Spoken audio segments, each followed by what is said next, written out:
Late spring, early summer brings some of the most pleasant weather of the year to folks here on Delmarva, but the sunshine isn't the only thing that makes this time of year so bright. It's also because of all the beautiful peonies that are currently in bloom, and with their warm shades of red, pink, and white, they can turn any garden into an incredibly attractive spectacle.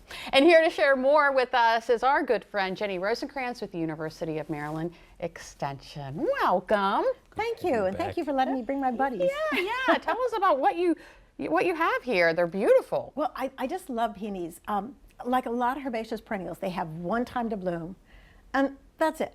So when they're in bloom, I just go out and smell them because some of them have the most delightful fragrance, and others are just pretty, but there's no fragrance. But that's okay, they're still pretty. Right.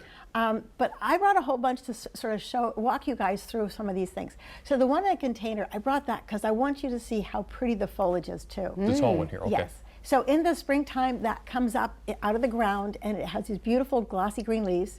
And then there's some varieties that get what they call peony measles, which is kind of black spots.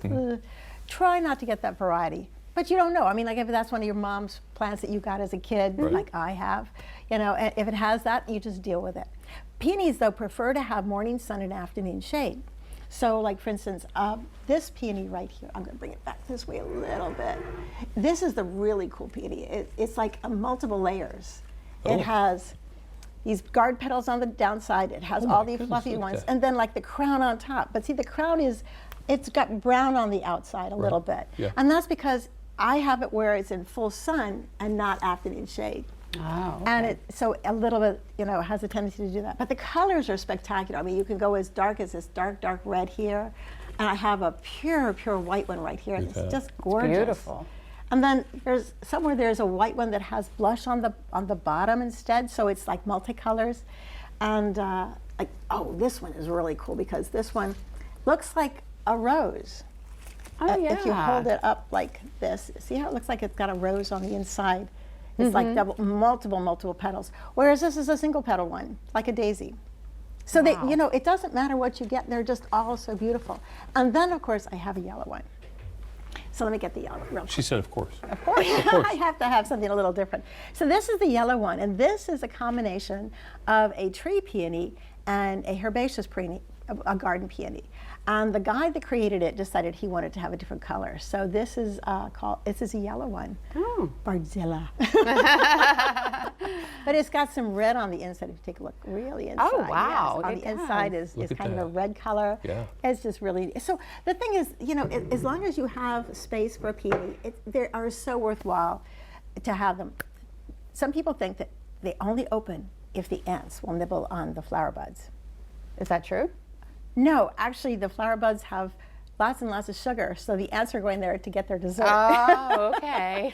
And so when you get there and the bud is full of ants, just chop it off, let the ants fall to the side, and then bring your peonies in. So what's the best way to take care of them? Oh, okay, in terms of the plant or the flower? Both. Okay, all right. For the flower, you want to plant it so that it is even with the growing tip is even with the ground. Too high, it doesn't like it. Too low, it doesn't like it. They're picky about that. Picky peonies. Picky peonies. Yes, exactly. But you know, if you plant it just right and you get the morning sun and the late afternoon shade, it will be happy as can be. The reason why is that, like you say, the flowers will burn, and so are the foliage. We are as far south as you can grow these guys. Oh. They like to be in New England where it's really cool. Oh. And a lot of times people say, well, if you don't have cold temperatures, these will never bloom. I'm sorry, mine are blooming like crazy, and it's hot. Yeah. I mean, we're going to have 80 degrees, and they've had 70 degrees. Yeah. And they're still doing just fine. So I think it's more making sure that they have that afternoon shade. Okay. And then for the flowers, the best time to cut them is early in the morning when they're fully hydrated. And you bring them inside and put them in fresh water, and they'll last for at least a week. Wow. Gorgeous. Sometimes two. Yeah. Gorgeous. Jenny, always great to see you. Always. Always great to see the beautiful plants you bring in. I'm so happy to share them with everybody because I love them too. They're so pretty. Thank you so much. Thank you. Stick around. We'll have more DelmarvaLife when we come back.